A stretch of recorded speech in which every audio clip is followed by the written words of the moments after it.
Hello, je suis Léna, passionnée de bien-être, mieux vivre et spiritualité. J'ai créé ce podcast pour faire connaître au plus grand nombre des méthodes alternatives pour aller mieux, que ce soit physiquement ou mentalement. Quels que soient vos problèmes, quelles que soient vos croyances, restons ouverts, restons curieux et testons. Bonjour à tous, et voici la suite de l'épisode sur les douleurs chroniques avec Dan Buglio de painfreeyou.com. Bonne écoute!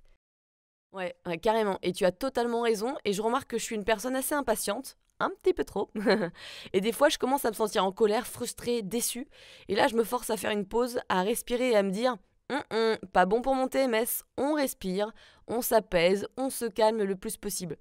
En fait là, il faut essayer de ne pas rentrer dans la crise émotionnelle qu'on a l'habitude de faire. Oui, et je dis depuis des années que personne n'est jamais allé mieux en ayant peur.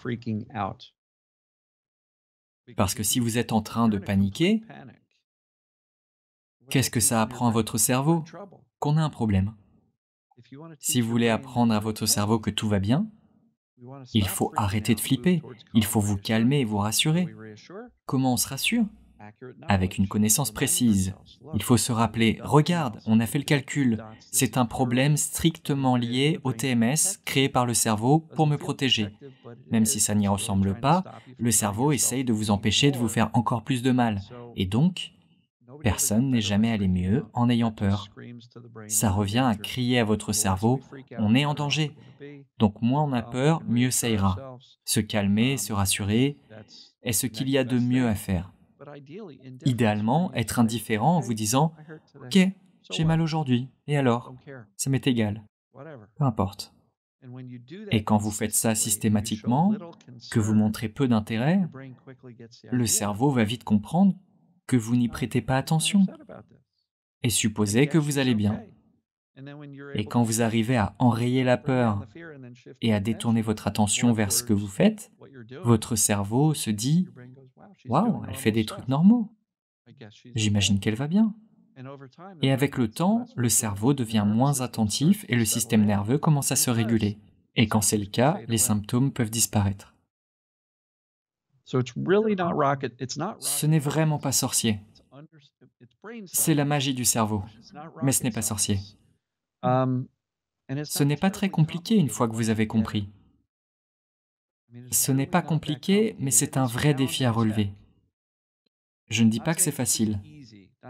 Quand on souffre, physiquement, je ne dis pas que la douleur est imaginaire, inventée, fausse. Elle est réelle. Aussi réelle que n'importe quoi d'autre. La douleur liée au TMS est aussi réelle que celle que vous ressentez quand on vous frappe la main. Elle est réelle. Personne ne vous dit que vous êtes fou ou que vous l'imaginez. Ce n'est pas dans votre tête, c'est dans votre corps. Mais c'est votre cerveau qui l'a créé à partir de sa perception du danger. Donc pour tous ceux qui écoutent et qui se disent « ce mec est fou, qu'est-ce qu'il est en train de raconter? Le cerveau qui crée la douleur? J'ai mal au dos ou j'ai mal à la jambe. » De quoi il parle? Elle est dans votre corps, c'est là que vous ressentez la douleur. Mais ça vient de ton cerveau. Le cerveau qui crée toutes les douleurs. Si vous touchez un poil chaud, vos doigts ne créent pas la douleur. Ils envoient un message au cerveau par le système nerveux qui dit « je viens de toucher du métal ». Et votre cerveau dit « ah, Dan vient de toucher du métal. Il est devant le poêle et il est allumé, il y a des flammes. Aïe !» Il prend la décision d'activer la douleur pour vous empêcher de vous brûler. Ce qui est marrant, c'est qu'à l'instant où vous retirez votre main et que vous vous dites « ah super, je ne me suis pas brûlé, c'est pas passé loin », qu'arrive-t-il à la douleur? Elle est déjà partie. Comme s'il y avait un bouton on-off. Aïe, je retire ma main, je ne suis pas brûlé, plus de douleur. Donc le cerveau peut allumer ou éteindre la douleur aussi vite que ça. Et moi, je percevais un danger dans le fait de me pencher.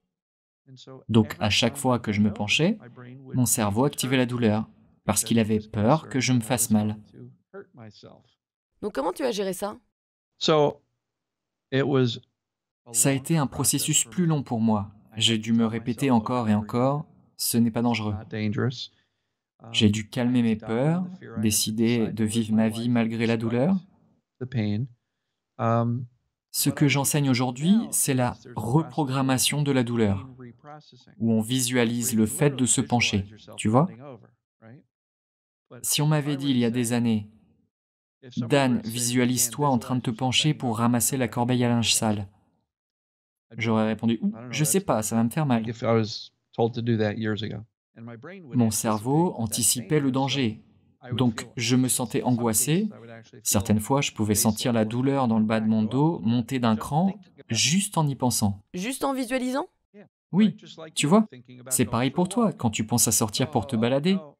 Avant même de te lever de ta chaise, ton genou te fait un peu plus mal, ou ton pied, peu importe. Juste avec l'imagination. Qu'est-ce qui se passerait si tu imaginais une balade en ressentant de la joie, sans douleur? C'est pas facile par contre, hein, par rapport Non. à ce qu'on vient de dire. Non, parce que c'est enraciné, programmé en nous en quelque sorte. Mais si tu pouvais imaginer une promenade sans douleur avant même de mettre un pied dehors, tu aurais plus de chances que tout se passe bien en ayant visualisé un résultat positif qu'en restant assise à imaginer une balade où tu souffres le martyre. Donc, un mélange de visualisation et de ce qu'on appelle une exposition graduelle. Je vais te raconter l'histoire de Bill, un exemple de réussite que je raconte sur ma chaîne YouTube. L'une des premières que j'ai racontées. Il avait des douleurs au genou qui l'handicapaient. Il arrivait à peine à se lever de son canapé. Horrible. Il a commencé à faire des visualisations jusqu'à ce qu'il réussisse à aller dans sa cuisine. Et il mettait en pratique l'exposition graduelle. Dans son cas, ça revenait à faire 5 pas en direction de sa cuisine et revenir s'asseoir. 1 heure ou 2 après, il recommençait. Il allait un peu plus loin. Et quand il a commencé à se dire qu'il allait sortir, il a décidé d'aller jusqu'à la boîte aux lettres puis de revenir. Ce n'était pas très loin, il y avait une trentaine de mètres. Mais pour lui, c'était important. Donc il a fait ce parcours pendant 1 semaine. Et la semaine d'après, son nouvel objectif était d'aller jusqu'à la maison du voisin et de revenir. Quelques mois après, il pouvait faire des balades de 5 km. Donc, la visualisation et les exercices graduels enseignent à notre cerveau que ces mouvements ne sont pas dangereux. C'est une technique très concrète que n'importe qui peut essayer, dès maintenant, après avoir vu cette vidéo, pour commencer à aller mieux, ou après avoir écouté si c'est sur le podcast audio. C'est une tactique qui fonctionne vraiment, l'exposition graduelle. Et donc quand tu faisais ça, toi, et que tu te baissais pour de vrai, que tu ressentais à nouveau une douleur aiguë, qu'est-ce que tu te disais? Un truc du genre « ça va passer, c'est ok » Est-ce que tu te disais des phrases pour apaiser ton mental? Oui, peu importe. Oui, parfois c'était juste cerveau, arrête. Il n'y a rien qui cloche avec mon dos, je vais bien. Je ne suis pas inquiet. Tout ce que tu peux dire pour te rappeler que ton corps va parfaitement bien. Ouais, c'est juste une réaction. Je n'ai jamais eu d'accident de voiture, je ne suis jamais tombé du toit ou d'une échelle. Je n'ai jamais rien eu d'autre que des douleurs au dos stupides, comme quand tu fais un swing au golf et aïe, pourquoi ça m'a fait ça? Je n'ai jamais eu de véritable blessure, donc je me rappelais simplement que mon dos allait bien. Et vers 45 ans, quand j'ai réussi à me débarrasser de mes douleurs au dos, je me disais, je suis un quarantenaire à peu près en forme, il n'y a aucune raison que j'ai mal. Donc il faut s'apaiser, se rassurer et puis oui, se rappeler que c'est le TMS. Non, je sais que c'est le syndrome corps-esprit, je ne suis pas inquiet. Mais la clé, c'est de ne pas faire ça toute la journée. Il faut détourner son attention sur autre chose, vivre sa vie. Et quand je me suis enfin libéré, j'ai fait en sorte que vivre ma vie et m'amuser soit bien plus important que d'essayer de me guérir, parce que j'étais arrivé à la conclusion qu'il n'y avait rien à réparer. Mais pourquoi je passe 1 heure par jour à tenir un journal, méditer, faire des exercices de respiration? Tout ce que ça fait, c'est me maintenir dans la croyance que quelque chose ne va pas, puisque je passe tout ce temps à réparer quelque chose. Ouais, et beaucoup de spécialistes recommandent de travailler sur les traumatismes et les émotions intenses de notre enfance. Pourquoi toi tu n'es pas un grand fan du travail de l'enfant intérieur? Je pense que c'est important si ces traumatismes te causent actuellement des difficultés dans la vie. Donc si tes traumas passés sont encore à l'origine de problèmes, Alors à ce moment-là, oui, il y a des bénéfices à en retirer. Et il y a des experts du TMS, des thérapeutes, des coachs, des médecins, qui encouragent les gens à écrire à propos de leur traumatisme. D'après mon expérience en tant que coach, beaucoup m'ont dit « J'ai fait tout ça, Dan, mais j'ai toujours mal. Pourquoi je ne vais pas mieux? J'ai déterré tous mes traumatismes, je les ai revécus, je me suis retraumatisé, je les ai redéfinis, j'en ai fait des interprétations positives, j'en ai tiré les enseignements. J'ai toujours mal. Maintenant, je me sens comme une merde. Et en plus, aujourd'hui, je me dis que j'ai une vie horrible, tu vois? Ouais, exactement. Et dans bien des cas, certaines personnes ont même vu leurs symptômes empirer, parce qu'ils se sont traumatisés de nouveau. Et quelles conséquences ça a sur le cerveau? Ça lui donne l'impression que vous êtes encore plus en danger. Quelle réponse ça peut apporter? Si des gens ont des traumatismes qui les empêchent de s'en sortir dans la vie, il peut y avoir des bénéfices à travailler dessus. Mais d'après moi, le moyen de se remettre d'un traumatisme, c'est de le laisser au passé et de se rappeler qu'on est en sécurité à présent.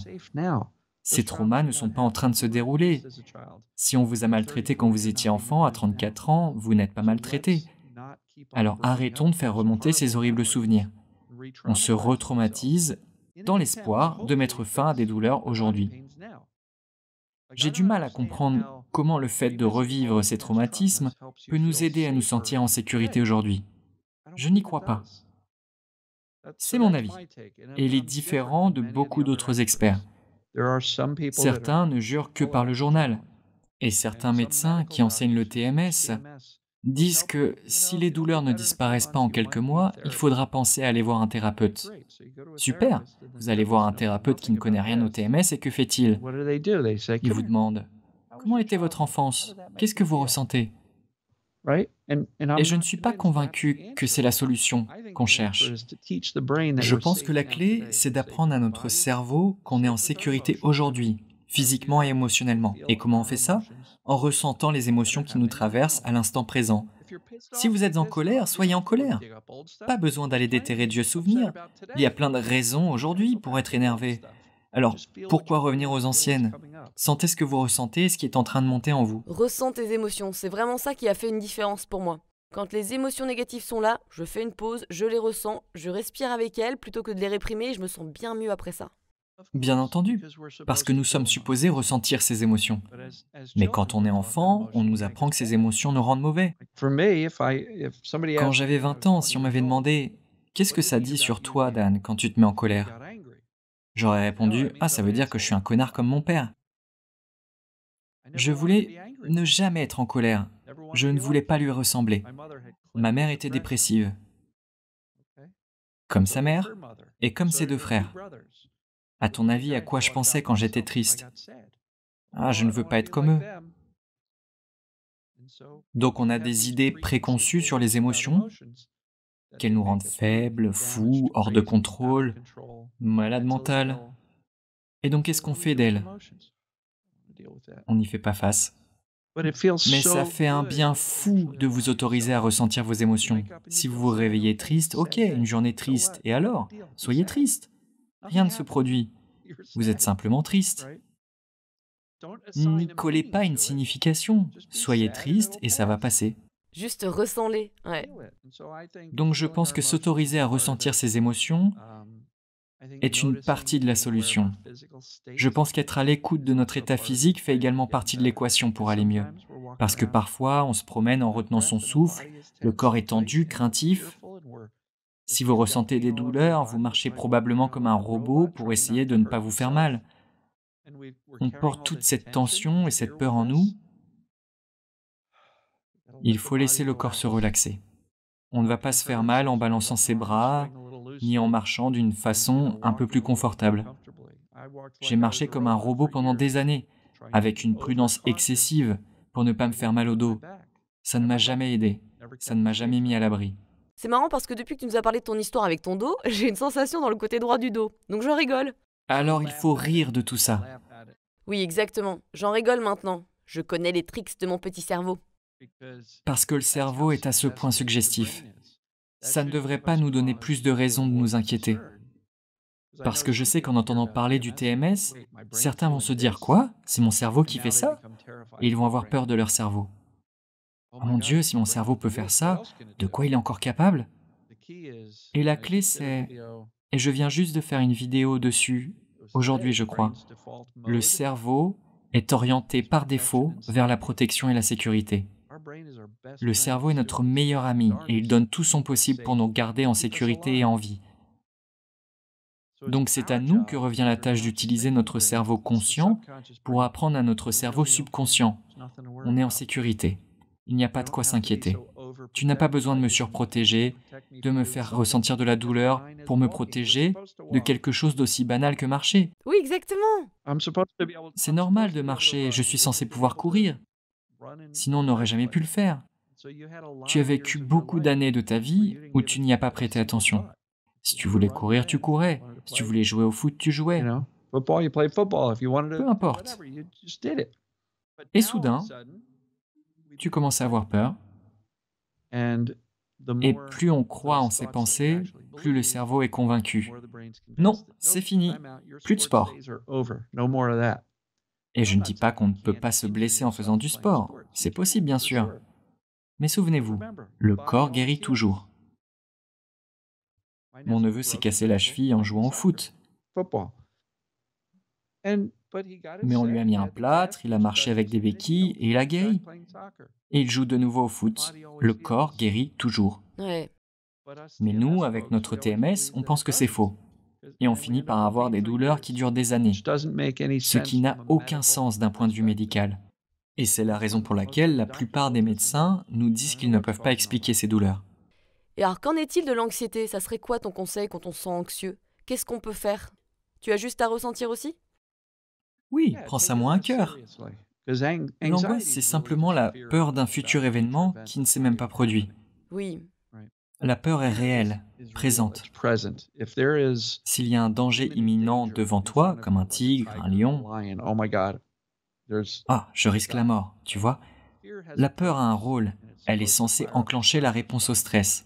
L'adrénaline, le cortisol, les battements du cœur et la respiration s'accélèrent, nos pupilles se dilatent, tout s'amplifie dans le but de survivre. Et c'est une bonne chose quant à la peur. Mais parfois, on enclenche la réponse au stress à cause d'angoisse, de peur, d'inquiétude. Parfois, on se le fait à soi-même à cause de nos pensées. D'autres fois, on se sent juste angoissé.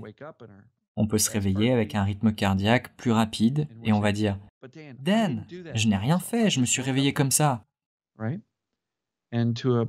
Parfois, on peut se réveiller et se sentir un peu anxieux.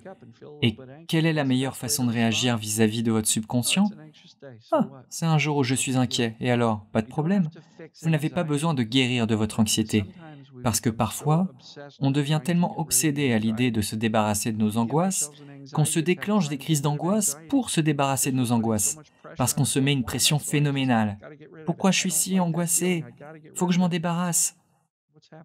Que se passe-t-il avec votre réponse au stress? Vous devenez plus angoissé à propos de vos angoisses. La meilleure chose à faire si vous vous réveillez un peu angoissé, c'est de respirer un bon coup, regarder autour de vous et de vous dire « Ok, rien ne s'est passé ». Et parfois on peut se réveiller angoissé. J'ai appris il n'y a pas si longtemps que pour que le subconscient nous réveille, il utilise un petit peu d'hormones de stress, un peu d'adrénaline et de cortisol pour nous dire « Réveille-toi ». Donc une personne avec un cerveau hyper vigilant et un système nerveux hypersensible ressentira un niveau normal d'hormones de stress, juste assez pour la réveiller, et le cerveau se dira « Oh mon Dieu, c'est quoi cette adrénaline? Pourquoi je ressens ça? Il doit se passer quelque chose. » Et on se réveille angoissé, alors que c'est juste assez de stress pour nous réveiller. C'est l'heure de se réveiller. Et par-dessus ça, on se dit « Oh non, il faut que j'aille travailler, hier c'était difficile, j'ai beaucoup souffert, ça va être compliqué. » Et maintenant, vous ajoutez au niveau normal d'hormones de stress votre peur que cette journée va mal se passer. Et avant de vous en rendre compte, ça fait effet boule de neige, et avant même d'arriver au travail, vous êtes en panique. Alors, quelle est la meilleure façon de réagir? Rappelez-vous que tout va bien se passer. J'ai survécu à tous les jours d'angoisse que j'ai vécus. Rien ne s'est jamais produit. C'était pas très drôle, mais j'ai survécu à toutes les mauvaises journées.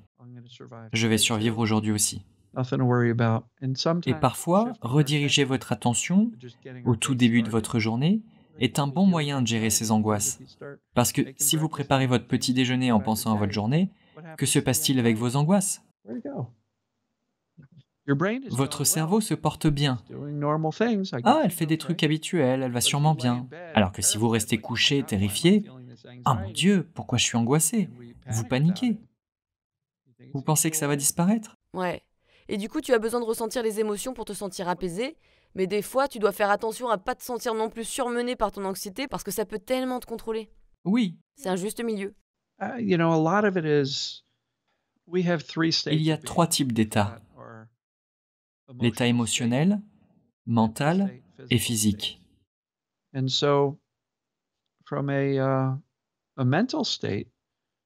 Si vous vous réveillez un peu anxieux, parfois votre mental se dit « Oh mon Dieu, qu'est-ce qui se passe ?»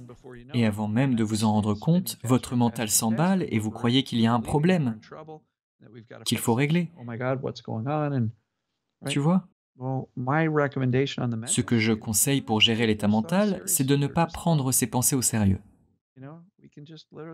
On peut tout à fait se dire ouais, aucune importance.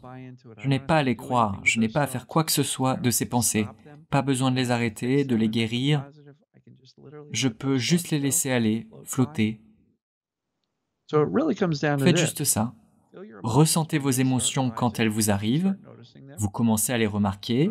Faites attention à votre état physique. Si vous retenez votre respiration et que vous êtes tendu, relaxez-vous. Respirez. Ça ne veut pas dire faire 30 minutes d'exercice de respiration. Ça veut dire prendre quelques secondes pour remplir vos poumons et laisser la tension s'évacuer. Et quand vous remarquez que votre état mental divague, laissez ces pensées filer. Vous n'avez pas besoin de régler ou d'arrêter quoi que ce soit. Pas besoin de les croire ni de les prendre au sérieux. Tu n'es pas tes pensées. Et en ne les prenant pas au sérieux, ça vous permettra certainement de rester en dehors de votre zone de peur. En général, quand on a peur de nos symptômes, de nos angoisses, de notre vie, qu'est-ce qui dirige? Vos pensées. Et que fait la pensée? Elle enclenche la peur, une réponse émotionnelle. Et si vos pensées s'emballent et vos émotions vous submergent, qu'est-ce qui va arriver à votre corps? Vous ressentirez plus de douleur. Alors, essayons de ne pas prendre nos pensées autant au sérieux. Pas besoin de les croire, de faire quoi que ce soit. Laissez-les juste aller, ça vous maintiendra à l'écart de votre zone de peur. On peut se rassurer calmement, tout va bien, je ne suis pas tombé d'un arbre, je n'ai rien de cassé. Et puis on redirige notre attention vers notre vie. Souriez. Mettez-vous devant un miroir et souriez. Faites un large sourire et riez. Rigole plus. Prenez votre posture du pouvoir, la pose de Wonder Woman ou de Batman ou de Rocky. Parce que le physique peut influer sur la psychologie. Sourire devant un miroir vous remontera le moral si vous le faites assez longtemps. C'est marrant parce que tu parais tellement calme quand tu parles. Et donc pourquoi tu crois que tu as souffert de douleurs chroniques alors? Parce que j'ai décidé très tôt que je ne serais pas un connard comme mon père, que je ne voulais pas être dépressif comme ma mère et sa famille. J'ai probablement ignoré beaucoup d'émotions et je me suis attribué le rôle du mec calme, décontracté. Rien ne m'atteignait jamais. Mais à l'intérieur, j'étais un jeune trentenaire, j'étais fauché, j'avais un boulot stressant, de longs trajets en voiture pour aller travailler, un fils de 2 ou 3 ans que je voyais en revenant le soir après ma journée de 10 heures. Et ma femme me disait « À toi, voilà un bébé qui aurait bien besoin qu'on change sa couche. » Et j'étais le mec gentil. Je l'étais, je le suis encore. Mais ça ne veut pas dire que je ne ressentais pas de colère ou de tristesse. Une grosse partie de moi se disait « Comment j'ai pu en arriver là? J'ai pas signé pour ça. » Je croyais que j'allais devenir riche, que je vivrais dans une villa, une belle vie de luxe. Et me voilà à vivre en location. avec les défis d'adultes classiques. Mais je suis un mec gentil, donc je vais ignorer ces émotions. C'est bien d'être gentil, mais ça m'aurait été utile de pouvoir au moins m'accorder la possibilité de ressentir mes frustrations, mes colères, dans un cadre intime comme ma chambre, ma voiture, ma tête ou mon cœur. Donc c'est probablement ce qui a déclenché les douleurs. Mais comme je l'ai dit avant, une fois que ça commence, la douleur va vivre sa propre évolution, parce qu'ensuite on passe par les médecins, on prend peur de bouger, de certaines positions, de la douleur. Oh mon Dieu, si ça ne s'arrêtait jamais. J'avais à peine 30 ans, et je me disais, merde, j'ai déjà si mal. Parfois, j'ai même du mal à monter dans ma voiture. Qu'est-ce que ça va être à 40 ans? Je serai un fauteuil roulant, handicapé, incapable de travailler. Et la peur m'engloutissait. C'est très commun. Et le message que je délivre dans les traces du docteur Sarno, son premier livre en substance c'est « Calmez-vous, il n'y a rien de cassé. Allez vivre votre vie, il n'y a rien qui cloche chez vous, ni physiquement, ni mentalement, ni émotionnellement. Souffrir de TMS ne veut pas dire qu'on a un problème mental ou émotionnel. Ça veut dire que vous avez un cerveau qui vous aime à en mourir, et il donne son maximum pour que vous restiez en sécurité. Mais il fonctionne sur une mauvaise interprétation, de mauvaises données. Donnez-lui de meilleures informations, que vous allez bien, et que vous n'avez pas besoin de la douleur pour vous protéger. Le cerveau peut changer. Je le vois tout le temps. Et des gens partout dans le monde à qui je n'ai jamais parlé m'envoient des messages sur Facebook, Messenger, YouTube, pour me dire à quel point ils vont mieux, ce qu'ils entreprennent, qu'ils ont retrouvé leur vie, qu'ils peuvent de nouveau faire du vélo, etc. Tout ça juste en mettant en pratique quelques-unes des techniques que j'enseigne tous les jours. Donc ce n'est pas sorcier. Il faut simplement corriger les mauvaises interprétations du cerveau. On ne se blesse pas facilement. On est les êtres humains les plus compétents. On ne se fait pas facilement mal. J'ai un pote de 50 ans. Il a fait de la motocross, de la moto, depuis l'âge de 4 ans. Et il s'est planté des milliers de fois. Il s'est cassé des centaines d'os. Il n'a pas de douleur chronique. Parce qu'il adore faire ça. Il adore faire ça et il sait, profondément, que le corps guérit. Il peut se casser le fémur. Il aura un plâtre, marchera avec des béquilles. Et dans 8 semaines, il sera de retour sur sa motocross. Il sait que le corps guérit. À un moment donné, on oublie ça. Et parfois, ce sont les docteurs qui vous disent « Ah, vous avez des douleurs au dos? Apprenez à vivre avec, vous vivrez probablement avec le restant de vos jours. » On nous donne tout un tas de mauvaises informations qui nous persuadent qu'on est fragile. Donc pareil avec les IRM, les radios ENCO. Car pour les auditeurs, ils vont peut-être se dire « Ok, très bien, mais moi j'ai vu mon docteur et il m'a dit que j'avais un problème de disque, un problème de vertèbre dans mon dos. Il m'a dit que j'avais une hernie discale, une dégénérescence du disque. Je l'ai vu sur les IRM, je l'ai vu sur la radio. Comment c'est possible que ce soit mon cerveau ?» Parce que tout le monde en fait l'expérience. C'est ce qu'on appelle vieillir. Tu vois? Oui, carrément. Non, c'est vraiment ça. J'ai un tableau avec le pourcentage de gens, d'après une étude par imagerie médicale, et à 40 ans, 68% des personnes qui n'ont aucune douleur, 68% ont une dégénérescence de disque, 50% ont une protrusion discale, 33% ont une hernie discale. Aucune douleur. Un tiers des personnes de 40 ans ont une hernie discale. Et ce chiffre monte plus haut. La dégénérescence de disque touche 88% des personnes de 60 ans. Et je parle de 88% sans douleur.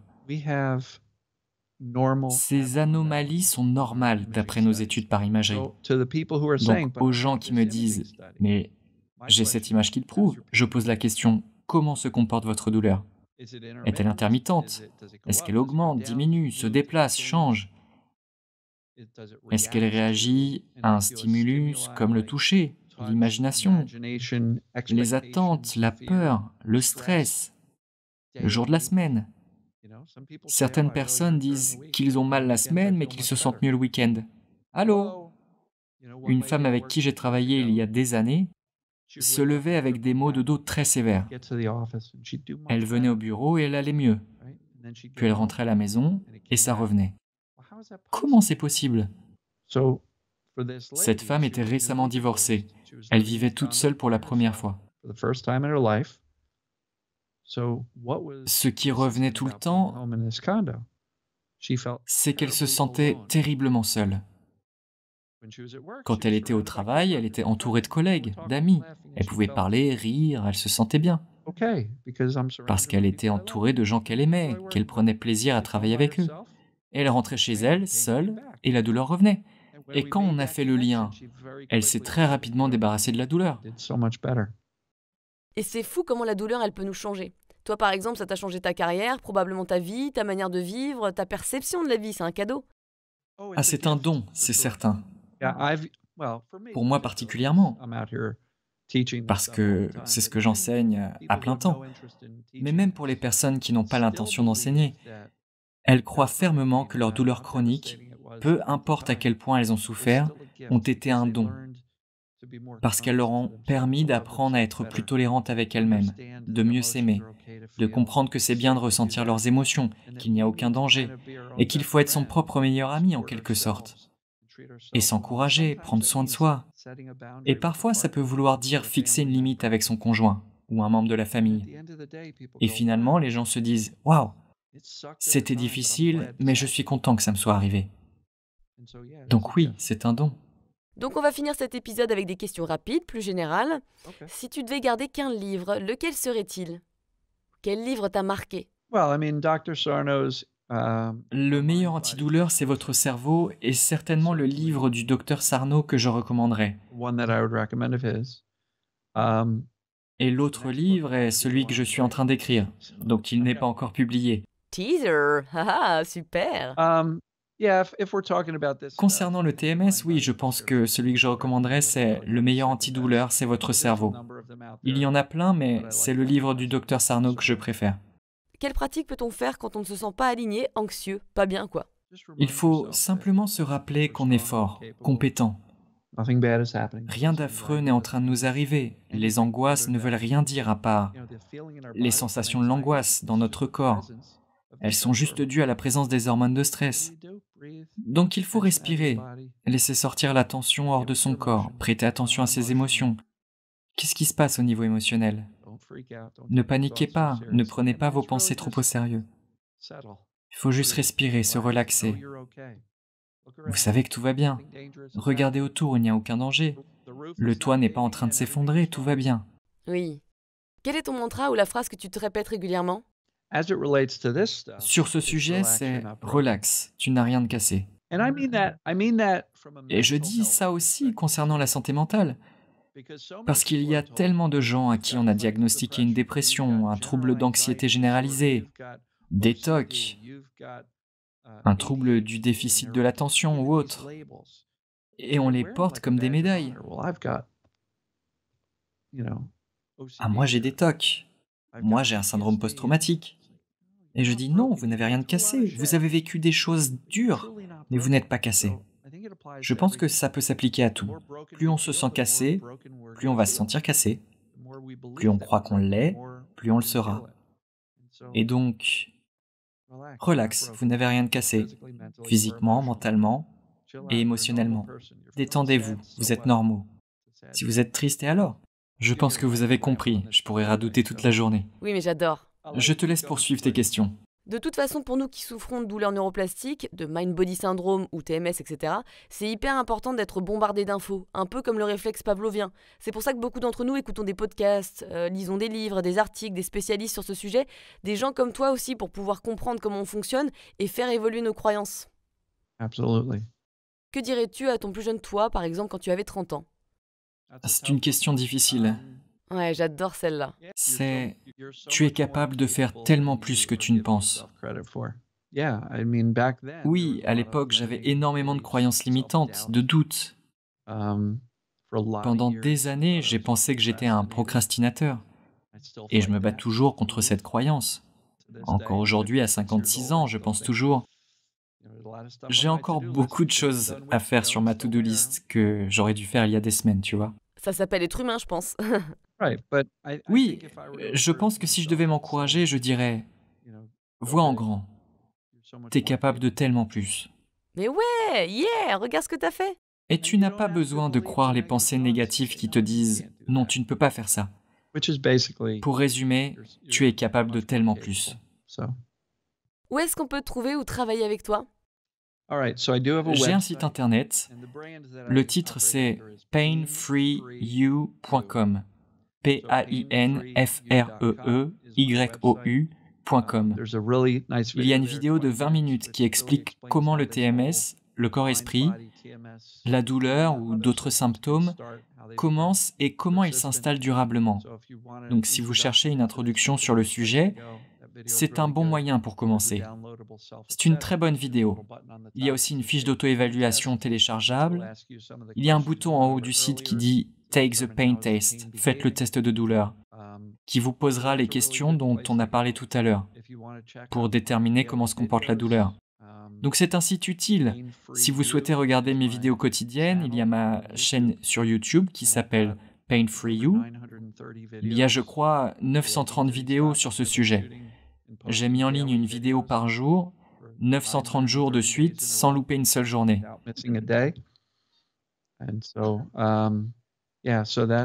Voilà pour la chaîne YouTube. Il y a aussi un groupe Facebook, Pain Free You. Vous pouvez vous y inscrire pour me suivre.